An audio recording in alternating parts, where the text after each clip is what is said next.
L'idée est venue de mon manager, mais à qui j'avais raconté mon histoire avec Zara, mon rapport. Un jour, on parlait de mon album, on était à Berlin pour un festival. On était en train de déjeuner et là, on commence à parler de Zara. Je commençais à lui dire à quel point je connaissais Zara, tu vois, mon admiration pour elle, sa vie, son histoire, son combat pour la musique, la place qu'elle prend par rapport à la culture marocaine. Et j'étais vraiment très très fière d'elle et que j'aimais beaucoup. Et surtout, je lui ai raconté une histoire, une anecdote du fait que j'étais à terme. J'étais enceinte, voilà, il y a 2 ans. J'ai décidé à 2 jours de l'accouchement d'aller la voir en concert. Tout le monde m'a dit de ne pas y aller, mais comme je la connais, je sais qu'elle allait m'aider parce que j'étais dans une période très difficile. J'étais pressée vraiment d'être libérée. Ils me disent non, c'était à 1 heure de là où j'étais. Donc il était tard, mon mari il pleuvait, c'était vraiment pas un soir où une femme enceinte qui a 8 mois et demi ou 9 mois quasiment pouvait sortir. Donc tout le monde était inquiet. J'ai dit je veux y aller. Comme mon mari me connaît, il m'a fait confiance. Donc on va au concert et Zara commence à chanter, tout le monde nous dit de rentrer dans la salle, tout le monde rentre et moi je mets le pied dans la salle, j'entends la voix de ma sœur, mon fils a décidé de naître.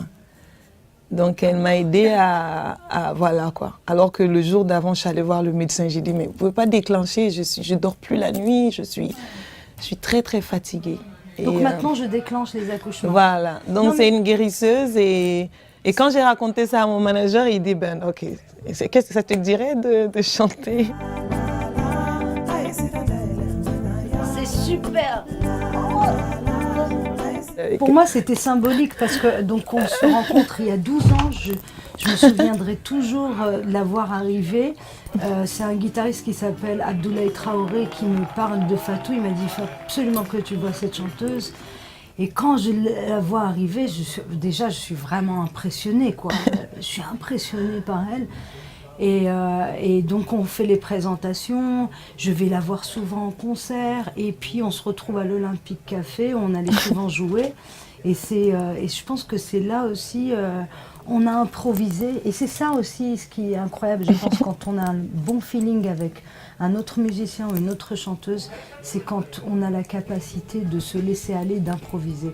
Et je suis très à l'aise en fait avec Fatou sur scène. Et je l'ai tout de suite, parce que ça c'est bien avant qu'on ait sorti nos disques, qu'on se rencontre. Et tout de suite je vois cette fille, je sais qui elle va être, quoi. Je sais qui elle va être, je sens qui elle va être. Et puis, même encore avant qu'on sorte le disque, on s'est vu plusieurs fois. Fatou m'a invité, Fatou m'a fait à manger. Je veux dire, on a vécu des choses vraiment presque familiales en fait. Et on s'est connus en amitié, beaucoup plus que sur scène. Et parce qu'après, on a eu deux carrières et chacune devait s'occuper. Et en plus, toutes les deux, on n'avait pas de manager, donc on était vraiment des combattantes dans la musique, quoi. On a tout mené toute seule jusqu'à maintenant. Voilà. Toute seule, quasiment. Il y a énormément de points communs entre nous.